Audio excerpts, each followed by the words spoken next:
Hello.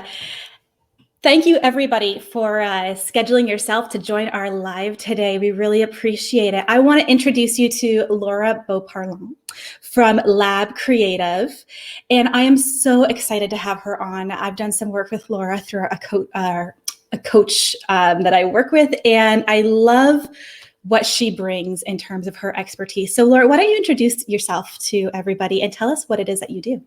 Sure. So thank you for having me today. My name is Laura Beauparlant. I'm the founder and creative director of Lab Creative. And what we do is we take your magic as the business owner, as the entrepreneur, with our chemistry in order to create a brand that gives you explosive results, right? It's really about creating something that is memorable and authentic for you as the entrepreneur so that you can grow and have a business that, allows you to be happy and fulfilled and prosperous. I don't believe in building a business that is just about one thing. It's not just about the money, or it's not just about, I just want to help people. Like, it's about that fulfillment and happiness and prosperity that your business can provide to you. And a great brand can help you get there. Absolutely. And I encourage anybody, go check out Lab Creative's website. You will totally have FOMO. And I want you to tell people at the end of this how they can work with you, because you go on your website, you're like, that's business FOMO right there. So especially when you look at your past clients, and it's so inspirational. Thank you. But the reason that we're here today is because you so graciously said yes to my invitation to talk about your business journey, and specifically the hiring journey. And we're doing this series of talks on Facebook because what I've found in my own journey, as well as a lot of people that we have coming, calling us, who are hiring for the very first time, I'm seeing some common themes around the mental side of things, the emotional side of things, even the physical side of things. What documents and stuff do you need? And one thing I really wanted to give a little hope to all of these entrepreneurs who are really taking that step, taking that hiring leap, is that a lot of things that you may consider as a hurdle or a struggle, we've all kind of gone through them. So I'd love for you to take us a little bit on a journey of your business journey. Now, I know you've had two businesses, so feel free to talk about whichever one kind of you would like to. But what was that tipping point from when you were kind of a solopreneur or maybe in a partnership, and you went to say, you know what, we need somebody else in order for not us to burn out, or for me just to hate my business in 6 months from now, we need to bring somebody on. What was that point for you? Yeah. So it's interesting, when I just sort of, as I was on the cusp of creating Lab Creative, which is almost 5 years old, I was kind of having a bit of an identity crisis, which is when I said goodbye to my old business and developed this. But part of it was that it was like, you kind of Groundhog Day every year, like kind of the same amount of money, maybe a little bit more work. It was only me. I was the one doing everything. And so it really makes it hard to take any kind of vacation, or to step away, or to just know that like things are being taken care of. And so I felt like I hit a cap as to what I could produce myself. And I knew that I couldn't grow, and it was just going to continue to be a little bit of that Groundhog Day. And that can be not a bad thing. Like, you do want repeatable things. Like, there is an element of Groundhog Day we want in our business. Even if you're like, we're all tired of Groundhog Day, because I feel like we've been living that for the last year. Yeah. But, that was part of it. So it was like, I've hit my cap. And do I want to run a business where this is what I'm doing year in and year out? Yep. And then I also started to realize that I really enjoyed the connecting with potential clients, that selling almost, which not really the selling part, but like the connecting and talking about it. And so I was actually more excited about getting the business than I was in actually doing the work. I get all this work, I'd sign the contracts and I get the checks. And back when people actually wrote checks, which was only 5 years ago.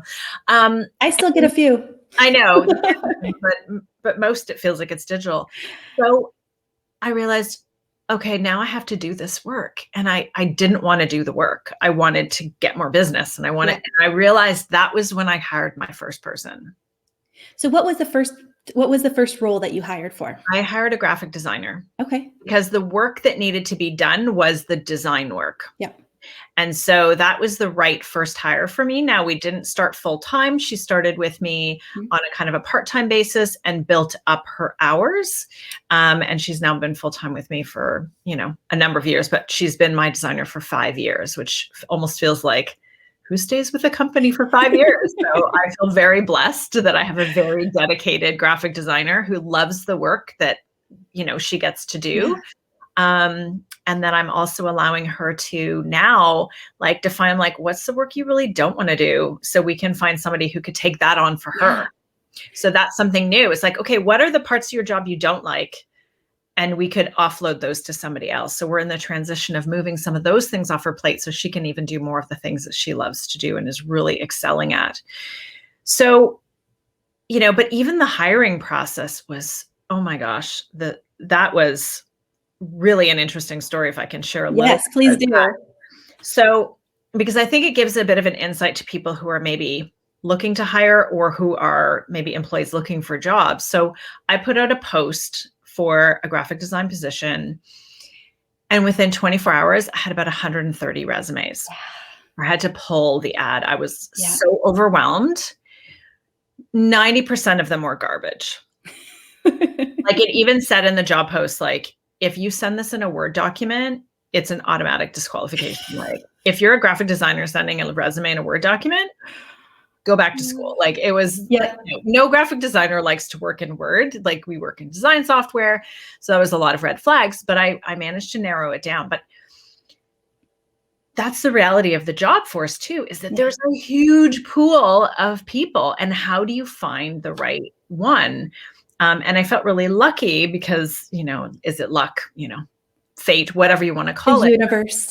It's the universe. So, she was just the right fit, both from a skill set, personality wise, and we just really jived well. But there's a lot of people looking for work. And so that was overwhelming to receive that many resumes, but it also shows me that you've really got to find the people that are aligned with your business. There's enough opportunity out there for you to find somebody that fits with your vision, fits with the personality of your brand, that will represent your brand properly. But yeah, it was very interesting to see how many people were out there, and that, it really means you have to be really good at what you do from the employee perspective to just even get the eyeballs, somebody to even. Yes, I think it's a balancing act. Sometimes you get 100, I've seen 150 applications, like you said, in a couple days, which people don't understand. Even a skim, to do that is about 2 to 3 hours of looking at resumes, and that's exhausting. Or you have 3, and you're trying to wonder what the heck happened to us here. Yeah. But, so I feel like you have an unfair advantage here because you're a branding expert. But what do you think attracted people, the people that you interviewed and the people that, were interested in the role that you actually spoke to, not just who saw the ad, though I'm sure you had a great ad as well. What do you think attracted them to the business? I think a lot of it had to do with my style, the style of the design work that resonated with them, and also the types of businesses, that it wasn't a lot of creatives. They're I don't want to just work on corporate brands that are kind of boring and don't have a lot of creativity. So this was a really creative role where there was an ability to really stretch themselves. Mm-hmm. And so I think that was probably a big part of it. They liked sort of that. Yeah, the image I was putting out into the world and wanted to be a part of it. Because I think sometimes as entrepreneurs who are scaling, we don't quite know who we are as a business, and we don't know who we are going to be as an employer.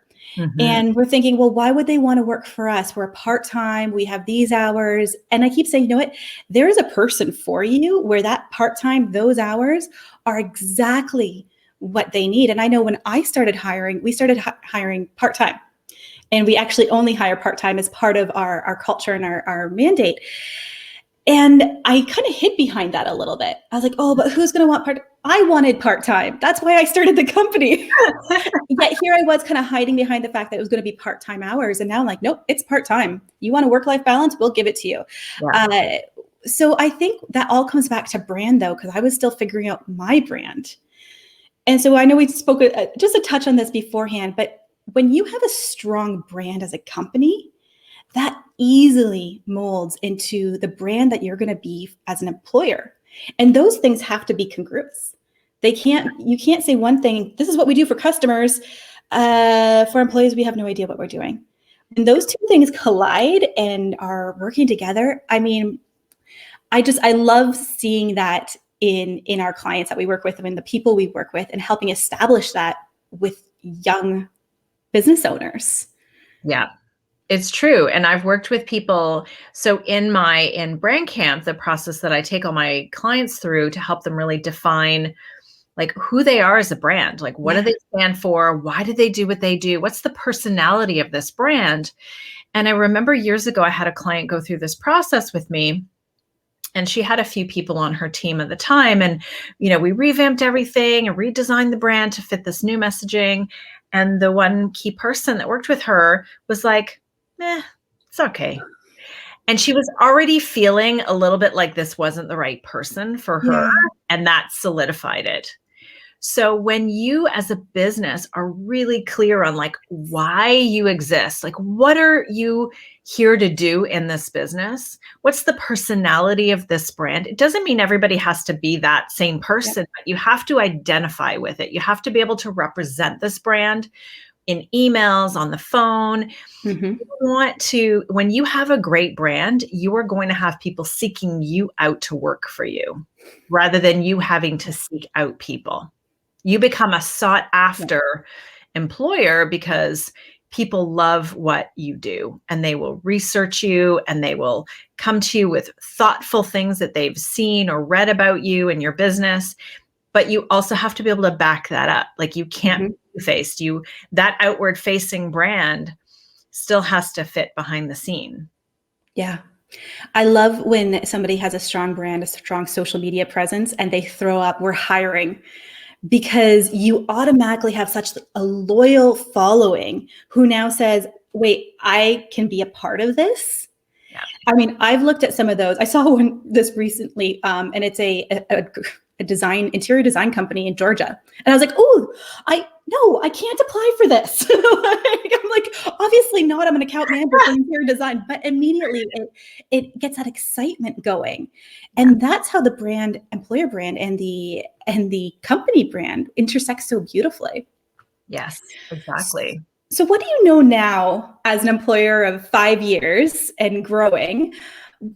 What do you know now that you would wish you could tell yourself back then about how to grow your team? I think I wouldn't have thought so small, right? And I think hindsight is always 2020. But when I think about what I'm doing now and the people I've added to my team, all part-time, like you said, like I only have one person who's full-time. Everyone else has, their own role, but they're a huge part of the engine that keeps everything going. And that's important. But I would have hired other people sooner. I was going to ask you, do you wish you hired your first one sooner? Like I'd had some, freelancers and different things previously, but I wasn't ready for that at the time. I was in a different stage of my life and my business, and it fit me at the time. And it was perfect for me at the time. And then I was like, okay, I'm ready to grow. I'm ready to shift outside of what I'm currently doing. My kids were getting a bit older. I felt like it was my time to shine, right? So I kind of was getting myself back in many ways. It was like, this is too small for me. I need to move beyond that and create something bigger that has a bigger impact. I was having a really interesting conversation with my husband this morning, and it's not, I'd given myself this like revenue goal, and I realized that it's not really about the revenue. It's about the number of people's lives that I can impact. Yeah. That's the number I want to start measuring on. Yes, I have bills, I have people I have to pay, and we have to make a certain amount every month for all of that. But if I can focus on the impact I can have on people, then all of that will come. Absolutely. So what would be one piece of advice you'd give our scaling entrepreneurs, our budding business owners who are getting ready to take the hiring leap or wondering if this is the time for them to get their first person? What advice would you give them? I would say that it's not hiring somebody necessarily to do the work to replace you. It's somebody to do the work that take the work off your plate that you aren't good at, shouldn't be doing, that you could pay somebody else and it will free you up to do more of what you do best. I think I resisted that for a long time. And most of the people on my team aren't producing the work. They're support. They're keeping all the things working behind the scenes and the marketing, but the actual work is myself and my designer. We're the ones doing it. So that's quite small compared to the roles of all the people in the business. So I think it's also that you don't know what you don't know.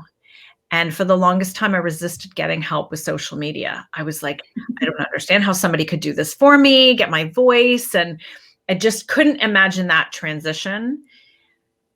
And now that I've done it, it's like, oh my God, this was such a great decision. And how can I actually give them more to do? Yeah. So, you don't know what you don't know, and you will make mistakes along the way and maybe hire the wrong person. And that's okay, because I've hired people in the past and it wasn't the right fit. Great people, just it wasn't jiving.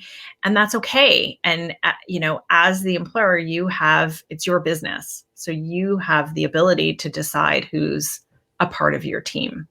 Yeah. And the more clear you can be about the role and about what your business is and who you are as an employer, the more obvious those people become that aren't fitting in or who won't be working towards that same goal. Yeah, for me, it's important to have people that are invested in the success of the business. They're not just there to do the tasks. That's part of it, but they want to feel a part of the big vision and that they have a role in the success of the business. Yeah, absolutely. Thank you so much, Laura. I want you to let everybody know, how can they find you and what services do you offer for those who go to your website and find that they have business FOMO and want to work with you? Okay, so you can go to labcreative.ca. I have a really great quiz that I put together to help people identify where they are in their kind of branding, whether they're sort of, I relate it to baking. So it's like, are you in need of a recipe? Do you have the ingredients? Now you just have to figure out how to put it together. Or if you've won the bake off, you've got the cake, now you have to scale it.